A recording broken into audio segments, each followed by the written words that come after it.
दोस्तों, बोल्विया दक्षिण अमेरिका में स्थित एक ऐसा देश जो अपनी अद्वितीय सांस्कृतिक धरोहर और प्राकृतिक विविधता के लिए जाना जाता है। इसके अलावा बोल्विया दुनिया के सबसे बड़े नमक के मैदान के लिए भी फेमस है, जो सैकड़ों किलोमीटर तक फैला हुआ सफेद रेगिस्तान है।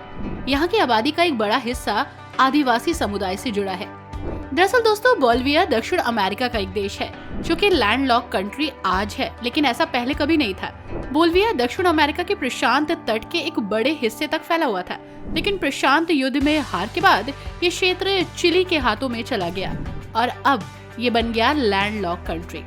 आज हम आपको बोल्विया की सैर पर लेकर जा रहे हैं, जो सीरियसली बहुत खूबसूरत है और ऐसी ऐसी बातें आपको बताएंगे ना कि सुनकर आप हैरान हो जाएंगे। तो चलिए चलते हैं बोल्विया की सैर पर। नमस्कार दोस्तों, आप सभी का बहुत बहुत स्वागत है हमारे YouTube channel let's explore TV पर।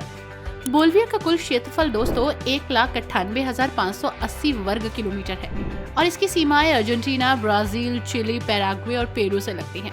बोल्विया की लगभग 80% आबादी रोमन कैथोलिक है और ईसाई पूर्व मान्यताएं और आध्यात्मिक परंपराएं अभी भी आबादी के बीच कायम है। हालांकि इनका पालन अक्सर कैथोलिक धर्म के समानांतर ही किया जाता है। पूरे बोल्विया में एक छोटा लेकिन काफी फेमस प्रोटेस्टेंट आंदोलन भी मौजूद है। साथ ही टिटिकाका झील के बारे में तो आप सभी जानते हैं। बोल्विया और दक्षिण अमेरिका की सबसे बड़ी झील है ये और इसे दुनिया की सबसे ऊंची बड़ी झीलों में से एक माना जाता है। दुनिया की सबसे ऊंची झील बोल्विया के पश्चिम भाग और पेरू के दक्षिण पूर्वी भाग में स्थित है। टिटिकाका झील समुद्र तल से 3,810 मीटर की ऊंचाई पर है ये, और ये दक्षिण अमेरिका की सबसे बड़ी मीठे पानी की झील भी है। यानी इतनी सारी विशेषताएं हैं एक झील में। टिटिकाका विश्व की सबसे गहरी झीलों में से एक भी है, जिसकी अधिकतम गहराई 280 मीटर है। जब आप बोल्विया के बारे में सुनते हैं, पढ़ते हैं, उसके बारे में समझने की कोशिश करते हैं, तो आपको पता चलता है कि लाप्लास देश की राजधानी है। हालांकि ये पूरी तरह सच नहीं है। लाप्लास प्रशासनिक राजधानी है, मतलब ये कि यहाँ ऑफिशियली सरकारी सीट है। अगर हम प्रशासनिक राजधानियों की बात करें तो ये वास्तव में दुनिया की सबसे ऊंची राजधानी है। शुक्रे बोल्विया की दक्षिण पहाड़ी इलाकों में स्थित संवैधानिक राजधानी है। ऐसा इसलिए क्योंकि यहीं पर सुप्रीम कोर्ट ऑफ जस्टिस स्थित है। लेकिन बोल्विया के संविधान में शुक्रे को ही असली राजधानी बताया गया है। अब ये डिसीजन आप लें कि आप कैपिटल किसे मानते हैं। दोस्तों, यहाँ पर आपको गुलाबी रंग की डॉल्फिन मिलेगी। उन्हें पहली बार 1832 में पश्चिमी देशों में खोजा गया था और 2012 में राष्ट्रपति इवो मोरालेस ने उन्हें राष्ट्रीय खजाना कह दिया। ये डॉल्फिन अपने गुलाबी रंग की वजह से प्रसिद्ध है और जब ये एक्साइट होती है तो इसका पिंक कलर और ज्यादा डार्क हो जाता है। लेकिन अच्छी बात ये बिल्कुल नहीं है कि ये डॉल्फिन खतरे में है और इन्हें लुप्तप्राय श्रेणी में रखा गया है। वनों की कटाई, बहुत ज्यादा मछली पकड़ना और जल विद्युत निर्माण की वजह से इनके अस्तित्व पर खतरा है और इन गुलाबी डॉल्फिन को देखने दूर दूर से लोग आते हैं। प्रकृति भी क्या अजीबोगरीब नजारे हमें दिखाती है और क्या जीव जंतु बनाती है। दोस्तों, बोल्विया एक ऐसा देश है जहां पूरी दुनिया में सबसे खतरनाक और जानलेवा सड़क है कैमिनो डे लास युगांस रोड, जिसे मौत की सड़क के नाम से भी जाना जाता है। लाप्लास के नजदीक स्थित है और इस सड़क के 80 किलोमीटर से ज्यादा लंबे हिस्से में हर साल लगभग 200 से 300 मौतें होती हैं। सबसे ज्यादा दुर्घटनाएं बसों और ट्रकों से होती हैं यहाँ पर, क्योंकि सड़क बहुत सकरी है और बड़े वाहनों के लिए वहाँ से गुजरना मुश्किल हो जाता है। इसलिए यहाँ आना खतरे से खाली नहीं है। लेकिन फिर भी एडवेंचर के शौकीन लोग इन सड़कों पर बाइकिंग और साइकिलिंग बड़े मजे से करते हैं, लेकिन प्लीज थोड़ा सा केयरफुली। दोस्तों, दुनिया का सबसे बड़ा नमक का मैदान आपको बोल्विया में ही मिलेगा, सालार दे उयुनी। सैलानियों को ये काफी अट्रैक्ट करता है। यहाँ दूर दूर तक फैले नमक की वजह से मिरर इफेक्ट पड़ता है। ये देखिए, ऐसा लगता है कि पूरे में शीशा बिखरा हुआ है। फोटोग्राफी के शौकीनों को ये खूब पसंद आता है। ये बोल्विया के अल्पीप्लानो में 10,582 वर्ग किलोमीटर में फैला है। कहा जाता है कि करीब 30,000 साल पहले एक पूर्व ऐतिहासिक झील के सूख जाने के बाद ये पूरा क्षेत्र नमक के अवशेषों में तब्दील हो गया। बताया ये भी जाता है कि ये जगह दुनिया का सबसे बड़ा भूभाग है जहाँ इतना ज्यादा नमक पाया जाता है। हर साल करीब 25,000 टन से अधिक नमक इस जगह से पैदा होता है। जानकर आपको हैरानी होगी कि नमक का ये मैदान पूरी तरह से समतल है। किसी एक जगह से दूसरी जगह की ऊंचाई में 1 मीटर से ज्यादा का अंतर नहीं है। बारिश होने पर यहाँ पास की झील से पानी का बहाव होने पर यह इलाका एक विशाल झील में भी तब्दील हो जाता है। सबसे अच्छा समय यहाँ आने का दिसंबर से मार्च या अप्रैल तक के ठीक बाद का है। इस समय नमक के मैदान के ऊपर पानी की पतली परत उसे एक बड़े से आईने में तब्दील कर देती है।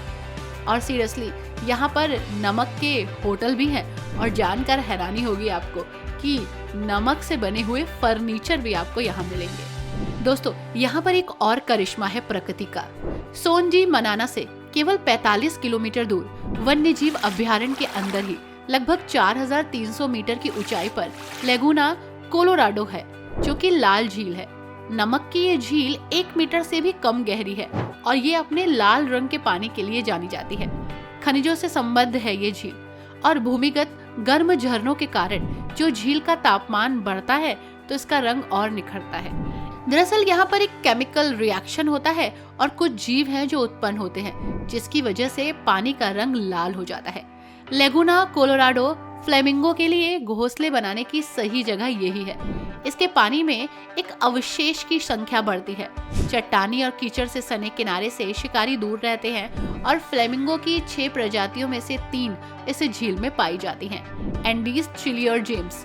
वास्तव में जेम्स फ्लेमिंगो को यहाँ 1957 में फिर से खोजा गया और कई दशकों तक ये माना जाता रहा कि वे विलुप्त हो चुके हैं, लेकिन सीरियसली वो यहाँ पर हैं और ये लाल रंग की झील बहुत खूबसूरत लगती है।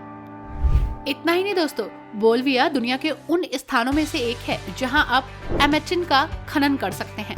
अब आप पूछेंगे ये एमेटिन क्या होता है?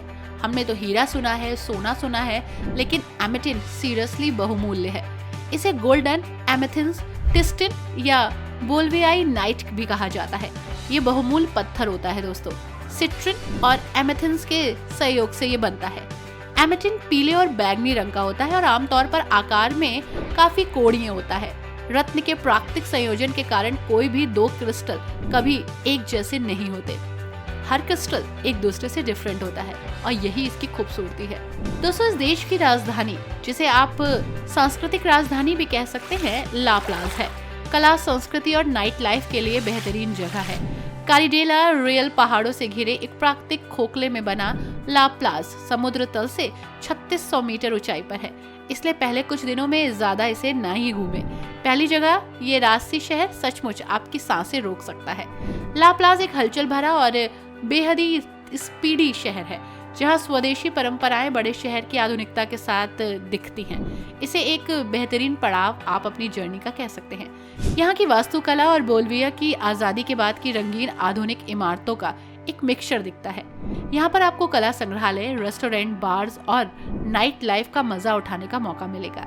केबल कार प्रणाली से शहर का अद्भुत नजारा आप देख सकते हैं और आप आयमारा संस्कृति के रहस्यों को भी जान सकते हैं। साथ ही प्रशासनिक राजधानी की व्यस्त सड़कों से एक छोटा सा ब्रेक लें और अपनी प्राकृतिक खूबसूरती की तरफ बढ़ जाएं और यहाँ के नज़ारे बेहद ही खास हैं। दोस्तों, आप जा सकते हैं श्वेत शहर, जो कि है सुक्रे। अपनी शानदार औपनिवेशिक वास्तुकला के लिए व्हाइट सिटी के रूप में इसे पहचान मिली। बोल्विया के इतिहास और संस्कृति में रुचि रखने वाले किसी भी व्यक्ति के लिए यहाँ आना जरूरी है। बोल्विया की राजधानी ये पहले कभी हुआ करता था और अब ये यूनेस्को की विश्व धरोहर है। आगंतुक यानी कि आने वाले लोग इसके इतिहास को जानते हैं, इसके वातावरण में मंत्रमुग्ध हो जाते हैं, म्यूजियम, चर्च और यहाँ के नज़ारों को एक्सप्लोर करते हैं। यहाँ की कुछ खास विशेषताएं हैं, जैसे कासा डे ला लिबर्टाड का दौरा कर सकते हैं। बोल्विया की आज़ादी की घोषणा पर यहाँ हस्ताक्षर किए गए थे। साथ ही यहाँ पर बहुत सारी ऐसी जगह हैं जहाँ आप लवन के साथ हाथ में हाथ डालकर घूम सकते हैं। दोस्तों, अगर आप कुछ अलग हट के देखना चाहते हैं तो गो फॉर टोटो राष्ट्रीय उद्यान।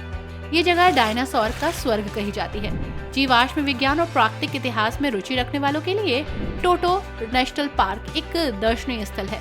आश्चर्यचकित जगह जो आपको हैरान कर देगी। दुनिया के कुछ सबसे अच्छे संरक्षित डायनासोर के पैरों के निशानों के साथ ये जगह आपका वेलकम करती है। यहाँ आने वाले लोग पार्क की घाटियों और गुफाओं में पैदल यात्रा करते हैं, प्राचीन चट्टानों को भी एक्सप्लोर करते हैं, जीवाश्म को भी देखते हैं। दोस्तों, ये है पोटोसी सिल्वर सिटी। कभी दुनिया के सबसे अमीर शहरों में हुआ करता था ये। पोटोसी बोलिविया के औपनिवेशिक अतीत का एक प्रमाण है। शहर की संपत्ति सेरो रिको की चांदी की खदानों पर बनी थी, जो शहर के ऊपर एक पहाड़ है। आज यहाँ आने वाले लोग शहर के ऐतिहासिक केंद्र का पता लगा सकते हैं। कासा डे ला मोनेडा पर जा सकते हैं और यहाँ तक कि खदानों का दौरा भी कर सकते हैं। पोटेसी में करने के लिए बहुत सारी चीज है। खनन के इतिहास को जानिए, पोटेसी कैथेड्रल सहित ऐतिहासिक केंद्र को एक्सप्लोर करिए, सेरो रिको खानों का भ्रमण कीजिए। अगर आप कमजोर दिल वाले हैं तो मत जाइए, क्योंकि यहाँ पर आप फंस सकते हैं। इसी के साथ दोस्तों यहाँ पर है द गार्डन सिटी कोचाबम्बा। अपनी सौम्य जलवायु और सुंदर पार्कों के लिए गार्डन सिटी मशहूर है। कोचाबम्बा बोलिविया के दिल में छिपा एक रत्न है। ये शहर अपने स्वादिष्ट भोजन, मिलनसार लोगों और जीवंत संस्कृति के लिए जाना जाता है। इसमें कई मार्केट है जहां आप अपने नियर एंड डियर के लिए कुछ खास ले सकती हैं। साथ ही दुनिया में ईसा मसीह की सबसे ऊंची प्रतिमा आपको यही देखने को मिलेगी। दक्षिण अमेरिका के सबसे बड़े खुले बाजारों में से एक ला कैंचा बाजार का आप यहाँ आनंद ले सकते हैं। साथ ही केबल कार की सवारी करें और हाँ, यहाँ पर आकर वो सब करें जो आप नहीं करना चाहते थे। सीरियसली ये जगह खूबसूरत है, बेहतरीन है और फ्रेंडली है। आई होप दोस्तों आपको बोलिविया अच्छा लगा होगा। कैसा लगा आपको देश, हमें जरूर बताइएगा। Thanks for watching, bye bye and take care.